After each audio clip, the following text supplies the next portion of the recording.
lead to unforeseen consequences. Russia, these separatists, and Ukraine all have the capacity to put an end to the fighting. Meanwhile, the United States is going to continue to lead efforts within the world community to de-escalate the situation, to stand up for the sovereignty and territorial integrity of Ukraine, and to support the people of Ukraine as they courageously work to strengthen their democracy and make their own decisions about how they should move forward. Put one ear to the political ground these days, and it won't be hard to feel the rumble and hear the discourse when it comes to American foreign policy. Or as many would say, what foreign policy? President Barack Obama can stand at the podium and make comments such as his most recent notable, "We live in a complex world and at a challenging time." But statements such as these are tossed off more as speech filler than a serious course of action. And it's that global gap in American foreign policy and leadership that has people of all stripes wondering what, if anything, this administration can or should do in order to bring some stability to a world that is hemorrhaging bloody discourse at so many turns. Let us welcome into MidPoint a former counterintelligence agent for the U.S. Army, founder of AmericanOpportunity.org, and the former governor of the state of Virginia, Jim Gilmore, joins us. Governor, thank you so much for being here today. Thank you, Ed. Governor, I'd like to begin, first of all, before we turn to Israel, I want to ask your opinion on what the president has just said within the last hour or so regarding the Ukrainian crisis. What exactly are they trying to hide? Of course, pointing to Vladimir Putin and the Russians. He did say that if Russia continues to violate Ukraine's sovereignty, Moscow, quote, will only further isolate itself, unquote, and the economic costs will continue to increase. Did he go far enough, or is this really only as far as he can go at this point? Well, I think that the economic sanctions are vital. I think they should continue to be squeezed, but I think that we also have to put the blame exactly where it belongs, and that is Vladimir Putin and the Russian people have decided that they're going to expand their country back out again. They're unhappy with the fact that Ukraine is separate. They're fomenting this kind of rebellion and this kind of insurgency in the eastern Ukraine. And we have to just say that this is the cause of this problem. This is the reason why you have this kind of collateral damage like this terrible tragedy that we've seen with this passenger airliner. And we have to say that this is not right, it's not appropriate, and it's wrong. Now, I think that we continue to squeeze economically in every way that we can, but we also have to begin to make a statement here about whether or not the people of Ukraine have a right to territorial integrity and the right to self-determination. There's no need for them to necessarily be drawn into a NATO alliance, but if their desire is to have further economic attachments to the European Union and to the Western world, we should not permit them to be drugged back into an Eastern community that really is not really forward-looking in the 21st century. I'm going to bring up a quote here from Russian President Vladimir Putin. You may have heard it already, and I want to make sure that our viewers see this as well. And this is a quote: "No one should and no one has the right to use this tragedy to achieve their own selfish political goals. These events should not divide but unite people. For its part, Russia will do everything that we can so that the conflict in eastern Ukraine moves from today's military phase to a discussion phase at the bargaining table by exclusively peaceful and diplomatic means." Governor, is there any reason whatsoever for anybody in a sane world to not believe that Vladimir Putin is nothing more than a blatant liar, has blood on his fingers, and quite frankly would do anything he can at this point to bring back what was the USSR and throw this world back into a Cold War? We should not think anything else. That's what he is doing. This is not something that it's in the Western community's interests. He is the one that is directly responsible for fomenting this rebellion. It is a part of national policy of Russia, and it's inappropriate and wrong, and we have to say so. And that brings you to the second point. The president is so mild and so indefinite and so uncertain. He's such an uncertain trumpet of America today that he is going to send messages of uncertainty in the world, and it's going to create more and more problems. And that's the problem that we have to face today. President Obama is too weak, and I think that it's inappropriate, and we have to be stronger out of the United States leadership. Many people in America turning to Israel have already said they don't want us involved. There's a new poll out, as a matter of fact, that says they don't want us involved in the Ukraine. They don't want us involved in Israel right now. So looking at that mild and indefinite leader that we have at this moment right now.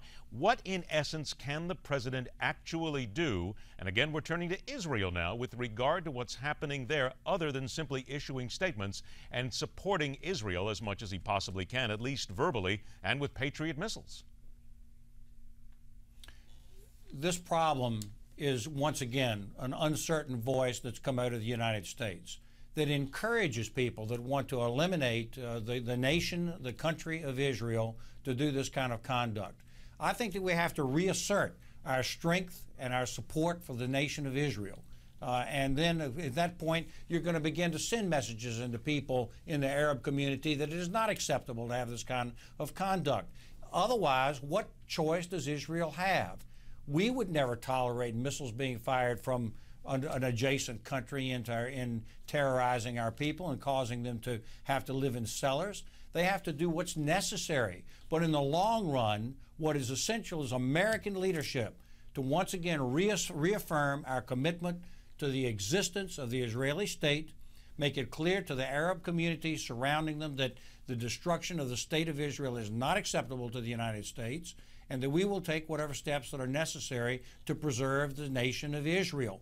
And indeed, the people of the Arab community should come to the table, recognize this reality that the United Nations has recognized, that Jordan has recognized, that Egypt has recognized for decades and decades, and then at that point reach some kind of accommodation or solution in the Middle East, but not one that threatens the existence of Israel. That is not acceptable. You mentioned the United Nations here. United Nations Chief Ban Ki-moon recently called this latest incursion by Israel. He called Israel's incursion atrocious and said it must do far more to protect civilians. Let's look at this in the couple minutes we have left from a couple of standpoints here. First of all, from the UN standpoint, this is the United Nations, but in essence, is there any reason to believe that they are getting anything done, or they can, or that every time they make a statement, it is simply just that, a paper statement that flies in the wind with no power behind it whatsoever?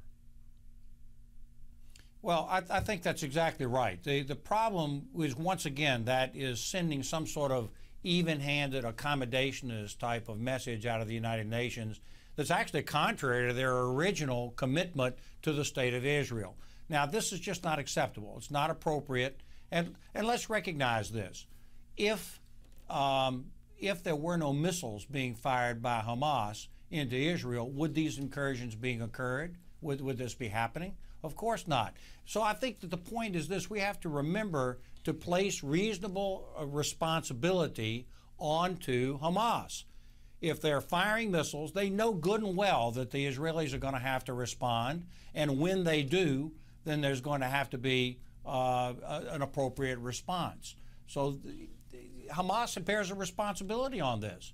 The United Nations ought to be saying that. They ought to be saying that no sovereign nation has to suffer this kind of attack, and that Hamas is in violation of international law and the rules of international norms in doing what they're doing. I've only got about a minute left here. Is the United Nations simply spineless? I'm sorry, I didn't hear you. Is the United Nations, when you look at something like this, when Ban Ki-moon makes a statement, are they simply just spineless in many ways when they take the Israelis to task for what they're doing? I think that there's an international norm here that is anti-Israel, and it's causing a coloration of reality. The reality is that this is not a case of some type of resistance by somebody to Israel. This is an assault upon another people. If the missiles stop, the incursions will stop. But this is the long-term approach, is that people have got to understand the United Nations could play a role, constructive role in this, that there needs to be a reasonable long-term settlement that's good for the Palestinian people, makes peace with the Arab world, and also allows Israel to flourish and exist as the nation that they are in reality. These are the directions we have to go. Strong American leadership is called for. We're not getting that out of President Obama.